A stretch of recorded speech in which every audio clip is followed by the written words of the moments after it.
দেশের অর্থনীতির মূল চালিকা শক্তি প্রবাসী আয় বা রেমিটেন্স। বৈধ পথে রেমিটেন্স পাঠাতে প্রবাসীদের উৎসাহিত করতে বেশ আগে থেকেই ২.৫% হারে প্রণোদনা দিয়ে আসছে সরকার।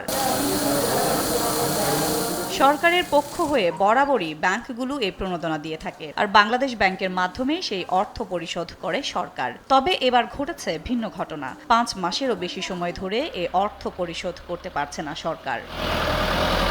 রেমিটেন্স আনায় দেশের শীর্ষ ব্যাংক ইসলামী ব্যাংকের বকেয়া জমেছে প্রায় ১,২০০ কোটি টাকা। অগ্রণী ব্যাংকের বকেয়া ৫০০ কোটি। ৩০ নভেম্বর পর্যন্ত সিটি ব্যাংকের ১৮৫ কোটি, ব্র্যাক ব্যাংকের ১৪৫ কোটি, ট্রাস্ট ব্যাংকের ৪০০ কোটি ও পূবালী ব্যাংকের বকেয়া জমেছে ১৬০ কোটি টাকা। সরকারি বেসরকারি সব ব্যাংক মিলে বকেয়ার পরিমাণ প্রায় ৪,০০০ কোটি টাকা। যারা বেনিফিশিয়ারি তাদেরকে আমরা দিয়ে দিই, আমাদের ফান্ড থেকেই দেই। তারপরে বাংলাদেশ ব্যাংকে আমরা চাই, বাংলাদেশ ব্যাংক কালেক্ট করে, সেটা আবার গভর্নমেন্ট থেকে বাংলাদেশ ব্যাংক নিয়ে দেয়। এখন অবশ্য কয়েক মাসের বকেয়া হয়েছে, সেটা ৫ মাস ধরেন হবে আমাদের বকেয়া আছে।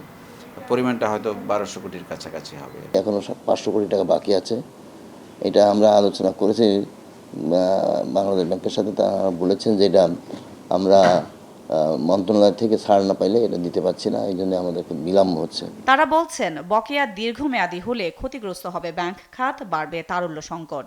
একটা ব্যাংকের তো পাবলিকের জনগণের টাকা নিয়ে ব্যাংকের ব্যবসা করে, পাবলিক ডিপোজিটে এখানে ডিল করে মূলত। সেই ডিপোজিটের একটা পোর্শনই তো এখানে ব্যয় করা হয়েছে।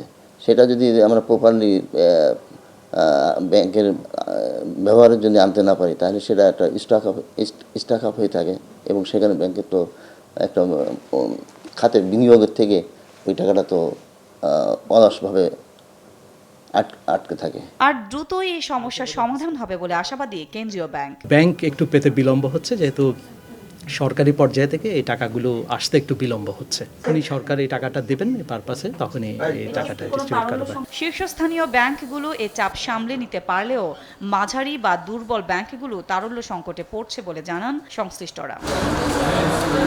সাদিয়া লাবনী, দেশ টিভি, ঢাকা।